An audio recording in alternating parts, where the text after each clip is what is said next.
Hello again and welcome to Clear Skies Retirement with Jay Kirkwood at Secure Financial Management. My name is Randy Cook, and each week we sit down here and talk through some of the issues when it comes to planning for retirement. You may not have found that person yet who's going to help you through this process because, boy, when we get to a point where we're managing money and we're trying to figure out what our paycheck's going to be and try not to make a tax mistake and all these different things, wow, sometimes we find ourselves over our head, and all of a sudden we need some help. And Jay, we're going to turn to somebody just like you. How are you doing today? I'm doing good, Randy. I'm tired, though. You tired? You're a new dad again. Yeah. Forget about sleep for a while. Yeah, that's right. How's that all going? Good. No complaints. It's a blessing. Just a new daughter, so 3 new now. daughter. That's right. Oh, my gosh. Okay, well, maybe you have it down by now. What do you think? Yeah, that's what I thought in the second one, too. But no.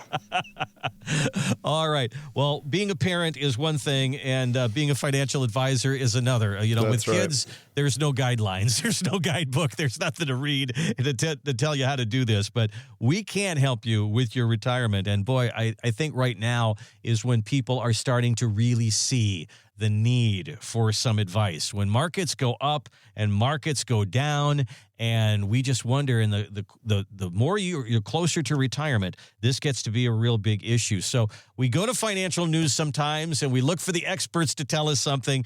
This is Ed Yardeni. You'll see him a lot on Fox News. He's one of those economists there. Here's what he says about the markets and the economy right now. Yeah, there's plenty of things to worry about, but the market is actually holding up pretty well. I mean, we're still basically in correction territory. We got very close to bear market for the S&P 500. The NASDAQ got into a bear market for, a few days, and now we're back in correction territory. I think we probably made the low in this sell-off on April 8th, right before the April 9th shot to the upside. I think, Americans are great. When we're happy, we spend money. When we're depressed, sometimes we spend more. As long as there's a wherewithal, and the initial claims data show that the labor market's hanging in there remarkably well. Oh, so he's claiming he found the bottom, he says. There you go. All right. I hope he's right. Yeah, I do too. We have been bouncing around an awful lot, but when somebody says something like that, Jay, what do you think? I mean, it is nothing more than a guess, is it? Yeah, and at the moment, more so than ever, right?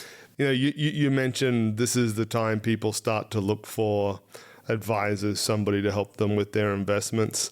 This is also when our clients need us the most, right? When everything's going great and the market just keeps going up, well, that's great. But when they really need us is when it's scary, when there's times like this, when we need to review the strategy. How are we structured to deal with events like this? And a conversation we've been having a lot is that this is a particularly difficult time to manage money and make predictions. And the reason being is that a lot of what's going on, people keep using the term, it's a man-made problem, self-inflicted injury, whatever you want to use. I'm not on that train, but it's certainly not a regular economic environment either. Like, at least there's things that we can look at. We can look at unemployment. We can look at defaults on credit cards or repossessions of vehicles to kind of gauge, where are we in the economy? Is it strong? Is it starting to weaken? And maybe make some decisions based on this. I can't make decisions based on a tweet, right? So that's what the issue is with this, that it's making it difficult. And I'll share a quick story on the importance of not making rash decisions when these sorts of things are going on, right? So we've got a few minutes, right, Randy? I can go into this. Sure, absolutely. Okay. Yeah. So we had a client after this event. I told them, I said, hey, look, this relationship is not working out. You're not really letting us do the job that we need to do. And we had a call from him when things were going nuts, whenever it was, a few weeks ago. And he said, I want to get more conservative. I'm very nervous. And, we tried to talk him through everything, explain everything. And he had his mind made up. So, he's a boss. Okay, we'll go ahead and do that. The next week, he called back. It was April 7th. And I'll tell you why I remember it so well. It was April 7th. And he said, no, look, I just want to get out of the markets completely. Like, I want to trade this and sell this and buy this money market. And I talked to him for a while, almost an hour, trying to rationalize everything and go through it. But he had his mind made up. So we went ahead and did that. The next day was the day the NASDAQ was up 12%. It couldn't have been worse timing if you tried. Oh, gosh. And, since then, the market hasn't gone straight up, but it's recovered a lot of the losses. And he has missed out on all of it.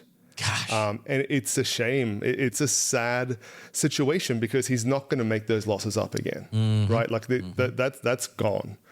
And that's when we have the conversation, look, if we can't help you kind of manage this and walk through the strategy together, there's really not a point in us having a relationship. Yeah. Because this is the end result of what happens with that. Yeah, just the knee-jerk reaction, the emotions that go along with it. Nobody likes to lose money, but it is a little bit of the price of admission. I mean, we heard Warren Buffett speak, and, he talked about he's retiring. He's 94 years old now, and somebody asked him a question about the current market, and he basically said that if you can't handle the swings that we're handling right now, and he doesn't think this is a big deal that we're going through right now, you shouldn't be in the market. And he's absolutely right. He's absolutely right. And we've talked about this before on the show. Is for a couple of years at 23 and 24, when everything was just fine and dandy, and you were just making money, kind of no matter what you're invested in, we had to try and pull people back from the aggressiveness that they wanted to take with their portfolio. And the story we tried to tell was, you're actually not this aggressive an investor. It's just everything's great right now, so you feel you can take more risk. Well, the opposite is true when this is going on, right? Like that gentleman I just referenced, he's a pretty stable, rational guy in general until something like this happens, and he thinks that, no, I can't invest in oil. I have to be very conservative. He's not really. It's just things are not going well right now. So you tend to skew towards that side of it. An even better phrase I heard was Warren Buffett's right-hand man who passed away, I don't know how long ago it was, 12 months Charlie ago. Munger, Charlie speaking Munger, yeah, that's right. Yeah. And there's a clip of him going around, and I don't know how long ago this was. He looked pretty old in it, so I'd say it's fairly recent. Maybe it was from 2022 even.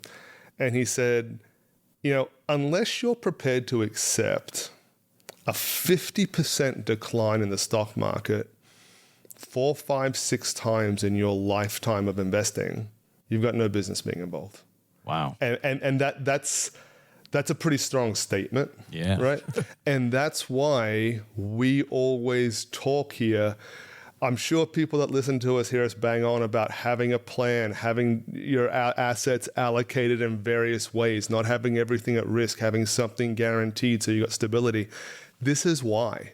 It's times like this. Those are the reasons why.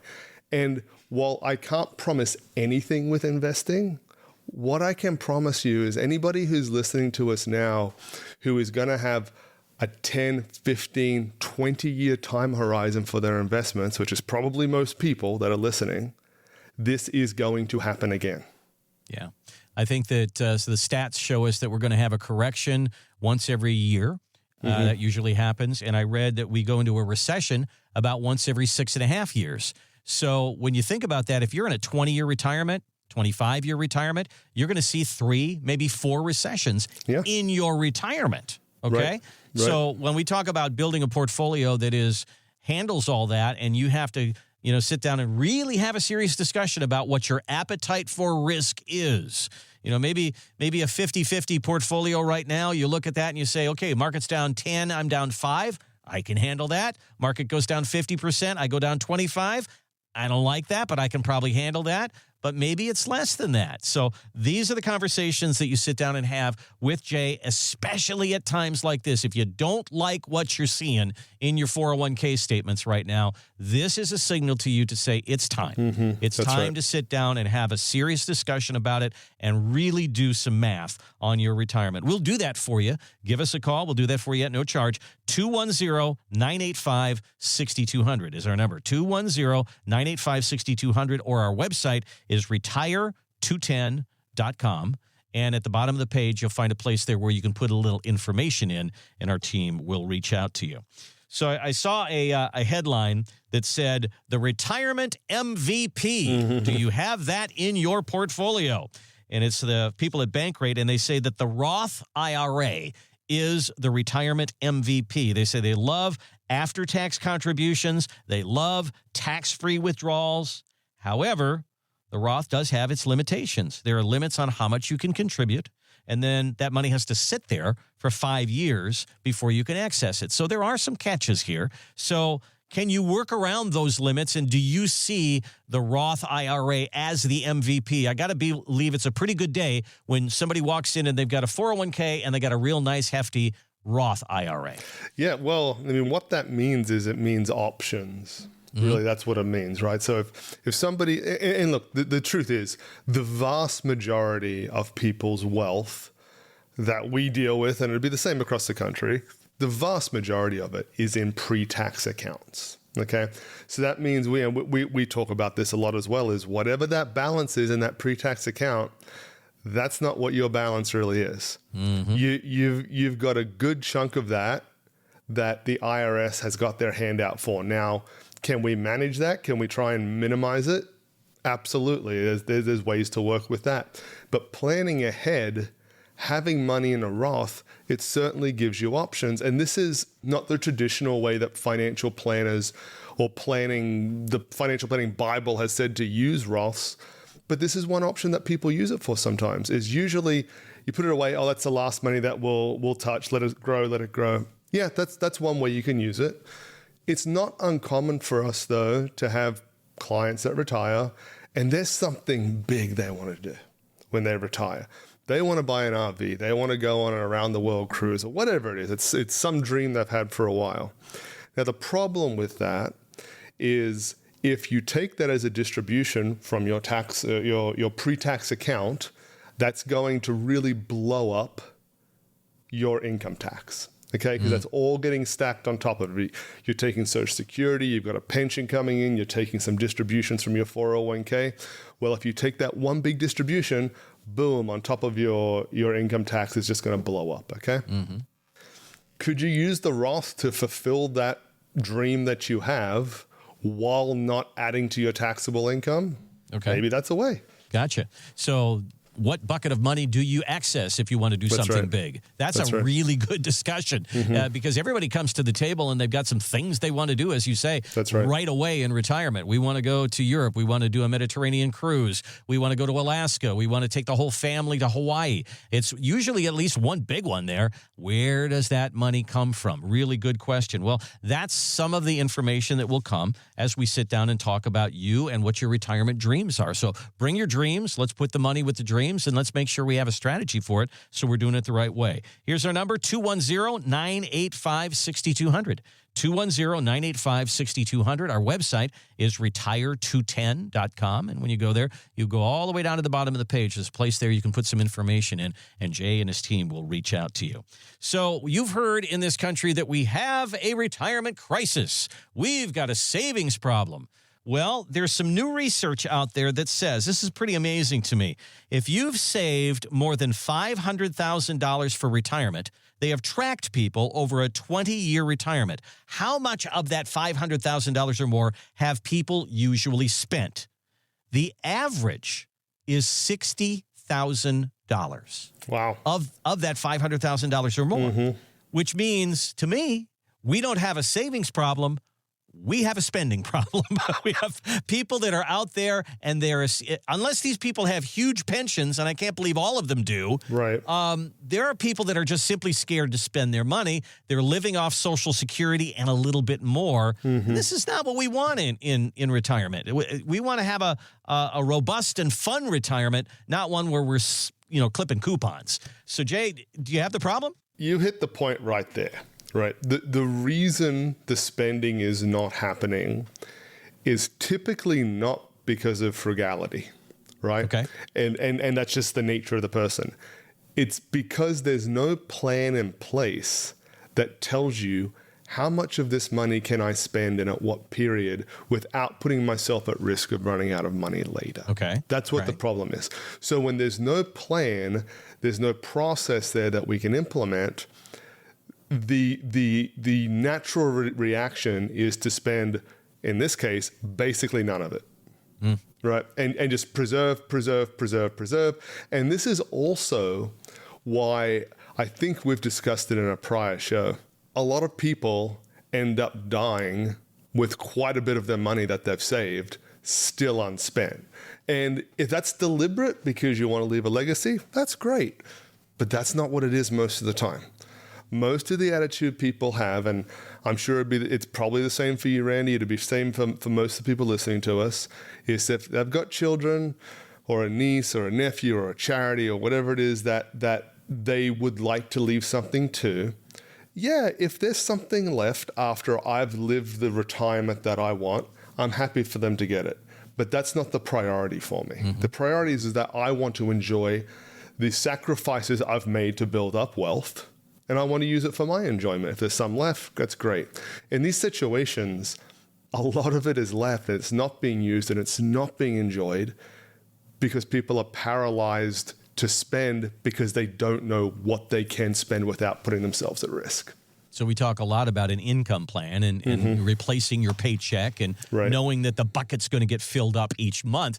Do you think that there is maybe a little bit of media scare that's involved here, because we hear over and over and over again that the fear is in retirement is running out of money? I would rather die than run out of money. I saw that one just the other day. Is that being ingrained in us so much, or is that just a real thing that's out there? And I mean, you said it's not frugality. It's not people who are, they have, like, they buy a car and they go, oh my gosh, $600 a month. I got to cut way back and I can't, I got to cut everything out of my life. And they keep the car for 30 years. Right. Exactly. It's not that. It's not that. It's not that at all. Does the financial media have a little bit of a finger pointing at them and saying, you're doing this? Yeah, I'm sure it doesn't help.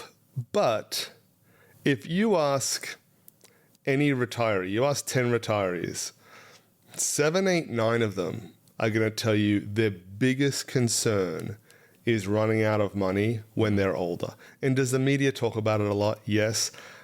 But I think it's a pretty reasonable concern. Right. And we talk about this with people all the time, is if we're building a plan and the option one is, retire now, and the plan's a bit unstable, fingers crossed, hopefully everything will work out, which what that means is if it doesn't work out and you're 85, you've got no money. Right. If that's option one, or option two is, hey, look, if you can do a few more years at work, or maybe even do a phased retirement, right? Stop working full time, go and do something part time that you enjoy, and it strengthens our plan quite a bit.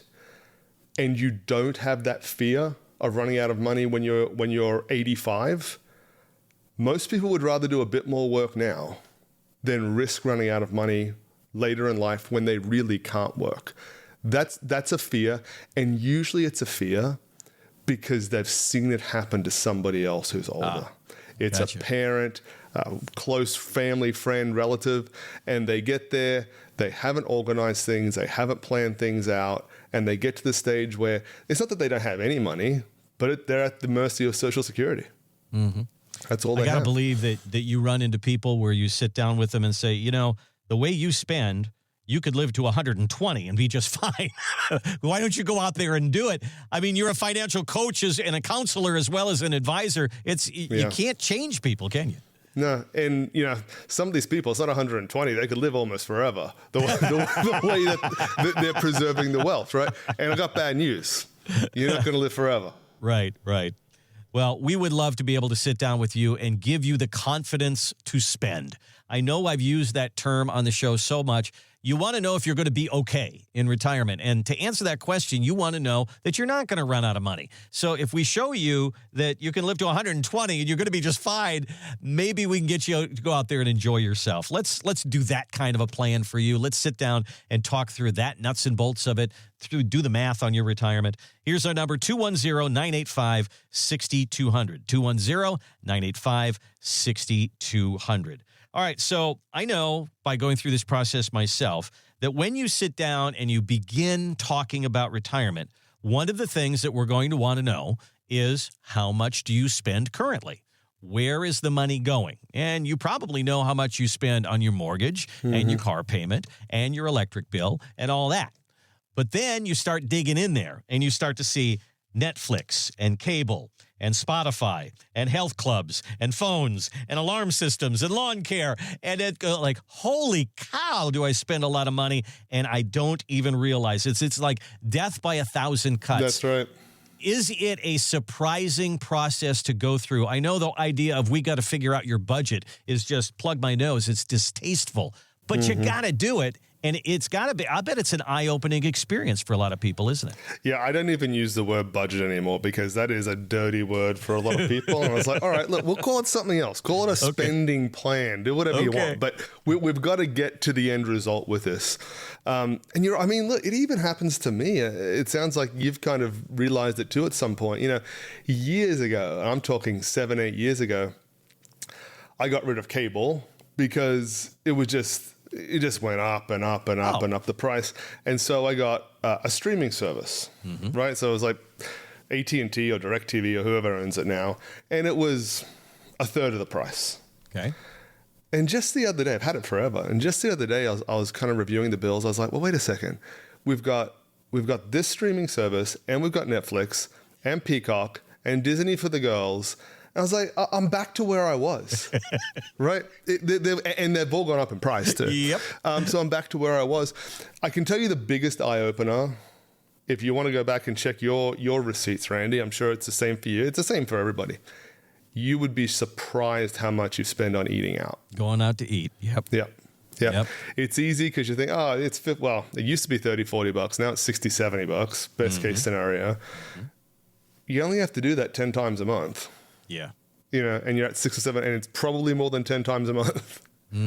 Yeah, but it's you're absolutely right. You know, death by 1,000 financial cuts. That's right. And so that's part of the process here, because I know that when I sat down to try to figure out how much we spend per month, then you got to figure out some of those things that you spend, once a quarter, or every half year, or every year, like your car property insurance. Taxes and all that stuff. That's right. all got to go in there, and then you got to figure it out per month. And pretty soon that becomes a really big number, and you start to figure out exactly what you need. But if you didn't do that, Jay, if you didn't have a grasp on it, this is where we come up with these surveys that 50% of people who go into retirement have to cut back on their spending within the first few years, because this is what happens. They start to realize how much they do and how much they spend, and they want to go to Florida for 3 weeks, or they want to take the family out, and now I've got all this time in retirement. Now I'm going to spend money in a new way, but you're still spending money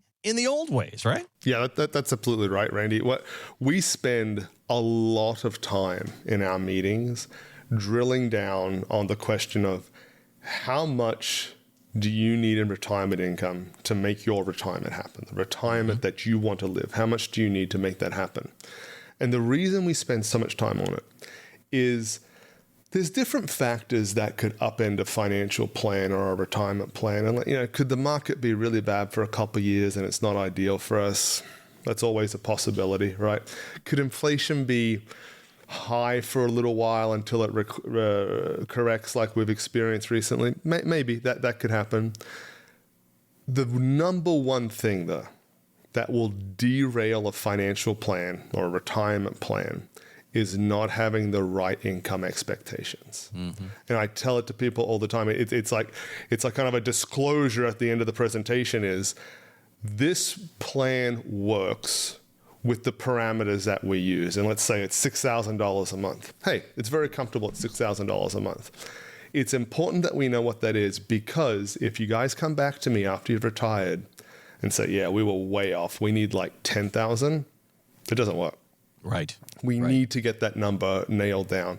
Once you get all this stuff in line, then you can have the freedom to spend without concern, because the planning has been done. We know this level of retirement income works, and it gives you that comfort level.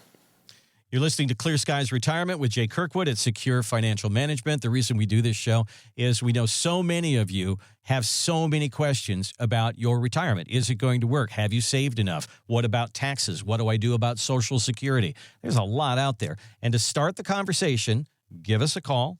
210-985-6200 is our number. 210-985-6200, or our website is retire210.com. And at the bottom of the page, you'll find a place there where you can put a little information in, and our team will reach out to you. That is all the time that we have today on Clear Skies Retirement. We thank you so much for listening, and we'll see you again next time. Investment advisory services offered through investment advisory representatives at Secure Financial Management, a registered investment advisor. Exposure to ideas and financial vehicles discussed are not designed nor intended to be applicable to any person's individual circumstances. It should not be considered as investment advice, nor does it constitute a recommendation that anyone engage in or refrain from a particular course of action. Past performance is not a guarantee of future results. Investments can fluctuate, and when redeemed may be worth more or less than when originally invested. Financial professionals are not licensed in all 50 states. To find out if Secure Financial Management is licensed in your state, please contact their office. Secure Financial Management is not affiliated with nor endorsed by the Social Security Administration or any other government agency. Annuity guarantees rely solely on the financial strength and claims paying ability of the issuing insurance company. By contacting us, you may be provided with information about insurance and annuity products offered through Wholesalers Insurance. Jamin J. Kirkwood, Texas Insurance License number 1421850.